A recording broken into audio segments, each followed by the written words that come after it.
Hey, everybody. Welcome back to Stereoscope Rewind, the podcast where we talk TV, movies, and if the choice is a beat-up car or a cop car, always cop car. I'm Jeff. And I'm Amy. Amy, how are we doing today on this Pluribus Season 1, Episode 4 episode? I'm just so excited we found a even more intense male version of Carol. Yeah, right? That guy was nuts. He is a determined man. No one will get near him until he finds someone on the radio. No, yeah, so old school. And I was like, oh, poor guy, you're not going to find anybody. But he doesn't know. Doesn't know. You never know. There's hope. My overall feeling was just excitement that we found like someone that doesn't have family members that are directly linked. Right. So he's kind of in the same situation as Carol. And I mean, I feel bad for the guy. Right? Yeah. But I'm just so excited that we found another Carol, someone that is responding appropriately. Yes. He's being like, this is not right. This is not normal. This isn't the way it's supposed to be. And I appreciate that he does look at the lunches before he flips them over. So that's nice. Yeah. He's like, oh, that looks delightful. That looks delicious. Nope. I know. Now we're down one Eggs Benedict, and we're down whatever that was. It was probably something delicious. It looked yummy. Yeah. It was dark, but it looked yummy. There was food. There was dips. I always love a good dip.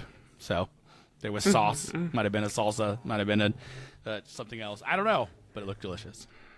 But I liked the episode. Once again, I'm going to call this one a classic bridge episode. But we need bridge episodes. Not every episode can be a banger. And I thought this one was great. I did love moving into like moments and scenes. I did love how every time she spoke, it was always we like you. We want to make you happy. All of us are working towards your happiness. Like she never said I, Zosha. I didn't catch that as much in the first 3 episodes, but this one I really caught it. And I was like, wow, that really sticks out, the whole we, I thing. So I thought that was awesome. They're just one unit. Yep. And also, if anyone has anything in storage out there, get it out of storage. It's not going to help you in the apocalypse. It's not going to help you. Just get it out. Don't have things in storage. It's too expensive. Come on. If you are going to put things in storage, at least help the guy who runs the place and get some turkey in there, or some canned chicken, maybe some canned vegetables. That'll help. Yeah, some canned food. Put some canned food in your storage unit, because that's what you're going to need in the apocalypse. Not the. I did love how his face. He acted so well in that scene, because I'm pretty like 99% sure they didn't have him eat dog food, but the way his face just went brr, brr, I was like, that's awesome. I mean, listen, maybe they were like, how committed are you as an actor of your craft? Eat this dog food. No, eat that's it. not how it works. No? I mean, listen, they have all those people that lose 100 pounds and gain 100 pounds. That's true. What's the difference? You eat a little dog food? Like, how committed are you? Fun tip, if you need to gain 100 pounds, milkshakes are what everyone does. They all eat milkshakes because they're the most high-caloric thing you can get in you. Mm-hmm. Wow. Yeah. A lot of the actors drink milkshakes when they want to gain weight really quickly. So enjoy your milkshakes, everyone, but just know you're getting ready for your Academy Award-winning movie at the same time. That sounds terrible. We gotta start recording at dinner time. Where we're this guy in storage. Can't wait to meet him in the future. And then I love how she drives around and everything. Everyone's just, hi, Carol. Hi, Carol. That would creep me the hell out. And then they pop in on the cop radio and they're like, Carol, all you have to do to talk to us is just pick up the radio and push the button. It's like that one time when you were 12, blah, blah, blah. And you like Adam 12. I was listening to the official podcast, and I guess that neighborhood is completely fake. Not the whole neighborhood, but the houses in her cul-de-sac is completely fake. Like, those are all houses they built. Yeah. No way. Yeah. I don't know about the street she drove up in that scene we just saw in this episode, but the houses they built are all fake, and they built it in a way that made it look bigger than it is. So some of the houses in the front are smaller than the houses in the back. So when you look out her front window, it looks like the houses are farther away. Yeah, I have a funny feeling he learned his lesson from Breaking Bad and didn't want to have someone's house that everyone will come visit now, because in Breaking Bad, everyone came and tried to throw pizza on that poor person's house every time. So, I mean, I don't blame him. So I have a funny feeling he's like, I'm going to build it. We're going to own it. It'll be fine. So yeah, they built all that. They did all the trees, all the landscape. Yeah, it was just a dirt field. Yeah. They did a really great job. They did. It's beautiful. This is they do a lot of cool stuff on this show. I love all the behind the scenes. They're really doing a lot of practical stuff that is hard to do. I appreciate that because it's so much easier now just to reach for the computer. And so they're like, nope, we're going to do it live. We're doing it live. So that's cool. What's up? Fun fact. I loved the book quiz. How she's like, have you read my books? And I love how, did she think they were going to say no? We love your books. And they're like, did Helen like my books? Helen loved you very much. It's like, not what I asked. That's the greatest answer when someone's Cotton like, candy. so do you like my new girlfriend? As long as you're happy. Like, that's the answer you're looking for right there. Like, that's the answer he gave her, basically. And I was just like, ooh. Yeah. Ooh. I love that whole conversation. I just thought it was so funny. Like, it's the epitome of when someone's trying to appease you. Good old Larry. We met Larry. Oh, I have a crazy question. Do they just wear the same outfits for the rest of their lives? And then do they wash them every night? Seems like. I can't figure. See, this is the part of the show I hope we get to see. Like, do they all live like in a big hive somewhere? Like, do they all live in neighborhoods? Like, they don't need amenities. They don't need a whole house. So, like, do they all live together in one neighborhood? Because they're trying to conserve energy. Like, I have questions. Once again, I have questions. They must have to eat and sleep and like. Because they do have to fuel their bodies. Things, they're right? not robots, so they have to eat something. I mean, they're probably eating the minimum amount because they know what the minimum amount is because they're smart. Vanity's not important anymore, right? So they don't really care. But the fact that they're not in different clothes, I don't know. I find that hilarious. I think it's great. I love that. But I keep wondering, like, so I don't know. Will they cross over to the point where they're just going to make, like, the same outfit? Like, will it get culty? Like, they're all wearing the same sweatsuits? Like, is it going to turn into that? Or are we all just going to keep our outfits because that's the only individuality. That's how they stay individual? Individuality. Yay, Jeff can talk. That's how they stay individual. Is that how we follow them as characters? I was like, so, I don't know. I mean, maybe they just think, like, since everything's about efficiency and all of that, maybe they just don't feel like it's necessary until like, say you rip something or something is wearing over time and it's not, you can't wear it anymore, maybe, but like. Maybe they wear their clothes. They are wearing clothes that function. Yeah. Just fine. Yeah.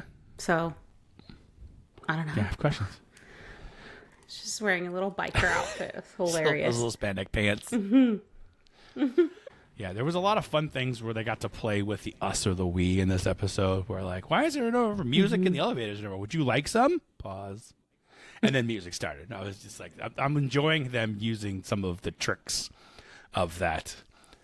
But then she gets her outside, and then the peak moment of the show when she's like asking her all the questions and trying to get the answers. And so I don't know. And everybody surrounds. Everybody comes in. Please, and then she Carol. goes into heart arrest. And then cardiac arrest, They're like, maybe save her now? Yeah. Was Carol just trying to get answers out of her before they ran over? Or did she think that she was going to drug her so much that they just wouldn't know that she was drugged? I don't know. I don't know. I don't think she knows. See, the part about it that I love with Carol is that we sometimes put on our knowledge on top of her, and she doesn't have all the knowledge that we have. So I think she just has no idea what, and she needs to get the answer to reverse it. And so I think showing us the character in Portugal, is that where we were going? Paraguay. Man in Paraguay. Showing him, that means they will meet. I don't know when, but I'm sure they will meet. And then from there, who knows what's going to happen. But, quite an episode. So many crazy. Yes. There was not only fun in it, but there was also a lot of serious and moved the story along great. Yeah, I mean, we found out a lot of information. Any favorite quote? Yes. You're the effing mayor. Thank you for your vote. When the mayor of where does she live? Phoenix? I think it's Phoenix, yeah. Albuquerque. Albuquerque? Yeah, so the mayor is helping fix her home after the grenade, and she looks at him like, you're the effing mayor. And he's like, thank you for your vote. For your vote.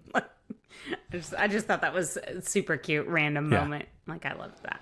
What about you? I had two. First one was Larry, when she's talking with Larry, and Larry's like, first Quattro of 1597. Have you read it?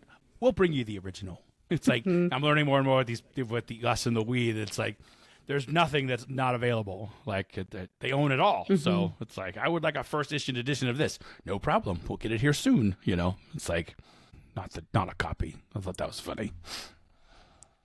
And That is funny. It also kind of shows that there's no, like, what happens to culture? that's Carol. That's what we're fighting. That's what Carol's worried about. Like, our imperfections and our chaos is what makes us all original, and what brings, I think, the spice to life. Because they're basically going to turn into an organism that just needs to survive. There's no hierarchy. There's no fight. There's no winning or losing. Yeah. It's just you're just living to live. You're living to survive. You're an amoeba. You're like an amoeba, and all you want to do is eat and reproduce. That's basically what they're doing. So I agree with you. There's no like bigger house, smaller house, better car, smaller car. None of that. No. So. Sorry, what was your other quote? Oh no! When she was in the lab and she was like, "Put your minds together. You guys are better than dominoes." So I felt Carol was on fire in this episode. I probably could have put 10 of Carol's quotes in this episode, but that was the one that made me actually giggle out loud. Where I was like, "That's good. That's good." I did an actual. I did a real life, 4K laugh out loud. Laugh out loud. That's good. That's always fun when that happens. So your predictions go. I mean, I just wrote down that how are the Paraguay guy and Carol going to meet? Like, how is this going to happen? Because it has to happen. Yeah. Like, and he's obviously put it together that Carol's a normal person. I don't think he knows, but he's definitely see questioning her. I tried to look up what that meant, and I think it was basically who is Carol, or what is Carol? That was my question. I think it translates to Carol from Turkey. Maybe? Well, that's what someone said online. So I looked it up. There was like 4 different translations. In general, I think he just doesn't know where she's from. But I think that since he called her back and swore at him and called him a bad name, he's like, wait a minute. Because the us and we would never do that. The us we. Hashtag us we. The us we. They never call him back and yell at him. So then he's like, wait a minute. Yeah, so that's what it's not really a prediction. It's more just what I'm really curious about. And then I'm also concerned after this incident and especially from what you've told me, like, oh, Carol, we're going to need a break or whatever. I don't know when that's happening. So I'm really curious how they're going to be treating her in the next episode. Right. After she kind of poisoned and attacked them. So technically that's poisoning her. I mean, in their eyes. So.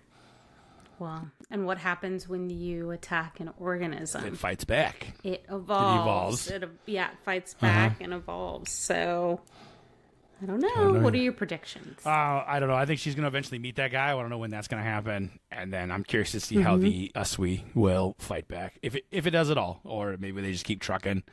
I don't know.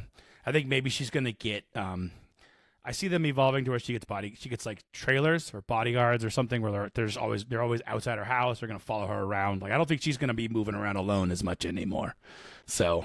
She's going to hate that. I'm not saying she's going to like it. I'm just saying if I was the amoeba or the Uswe, hashtag Uswe, I would definitely have now full eyes on her all the time. Like, what are you doing in here, Carol? What's going on? What are we taking? Mm-hmm. Yeah. But I did like that guy. So I'm excited. It'll be fun. It was a great bridge episode, and we'll look forward to seeing what's next. Okay. Yay. Yeah. All right. If you have had as much fun as we had making this, thanks for being here. And you know the deal. Like and subscribe. Amy, take it away. Thank you for rewinding with us. Toodaloo.